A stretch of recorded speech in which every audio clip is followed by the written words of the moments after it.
ಈ ಯೋಗವನ್ನು ನಮ್ಮ ಜೀವನದಲ್ಲಿ ಅಳವಡಿಸ್ಕೊಂಡಿದ್ದೆ ಆದರೆ ಆರೋಗ್ಯ ಯಾವಾಗಲೂ ನಮ್ಮ ಜೊತೆ ಇರುತ್ತೆ. ಆರೋಗ್ಯ ಅಂತಂದರೆ ಕೇವಲ ಕಾಯಿಲೆ ಕಸಾಲೆ ಇಲ್ಲದೆ ಇರೋದಲ್ಲ, ದೈಹಿಕವಾಗಿ, ಮಾನಸಿಕವಾಗಿ, ಆಧ್ಯಾತ್ಮಿಕವಾಗಿ, ಸಾಮಾಜಿಕವಾಗಿ ನಾವೊಂದು ಸುಸ್ಥಿತಿಯಲ್ಲಿರ್ತಕ್ಕಂಥ ಒಂದು ಸ್ಥಿತಿಯನ್ನು ನಾವು ಆರೋಗ್ಯ ಅಂತ ಕರಿತೀವಿ. ಸೊ ಈ ಯೋಗದಿಂದ ನಮಗೆ ಆರೋಗ್ಯವನ್ನು ಸಿಗುತ್ತೆ. ಹಾಗಾಗಿ ಯೋಗವನ್ನು ತಮ್ಮ ಜೀವನದಲ್ಲಿ ಅಳವಡಿಸ್ಕೊಡಿ ಅಂತ ಹೇಳಕ್ಕೆ ಇಷ್ಟಪಡ್ತೀನಿ.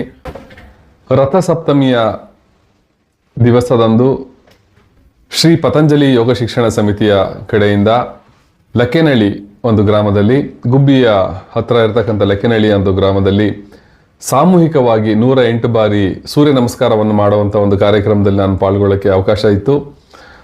ತುಂಬಾ ಖುಷಿ ಆಯಿತು. ಎಲ್ಲರೂ ಆ ಗ್ರೂಪಲ್ಲಿ ಸೂರ್ಯ ನಮಸ್ಕಾರವನ್ನು ಮಾಡಿದ್ವಿ. It was a wonderful experience.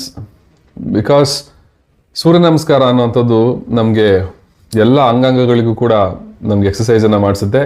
ಅದರಲ್ಲೂ ಈ ರಥಸಪ್ತಮಿ, ಈ ದಕ್ಷಿಣಾಯಣದಿಂದ ಉತ್ತರಾಯಣಕ್ಕೆ ದಿಕ್ಕನ್ನು ಬದಲಾಯಿಸ್ತಕ್ಕಂಥ ಈ ಒಂದು ಸಂದರ್ಭದಲ್ಲಿ ಸೂರ್ಯ ದೇವನನ್ನು ನಾವು ನಮಸ್ಕರಿಸುವಂಥ ಒಂದು ಇಟ್ಸ್ ಎ ವಂಡರ್ಫುಲ್ ಎಕ್ಸ್ಪೀರಿಯನ್ಸ್.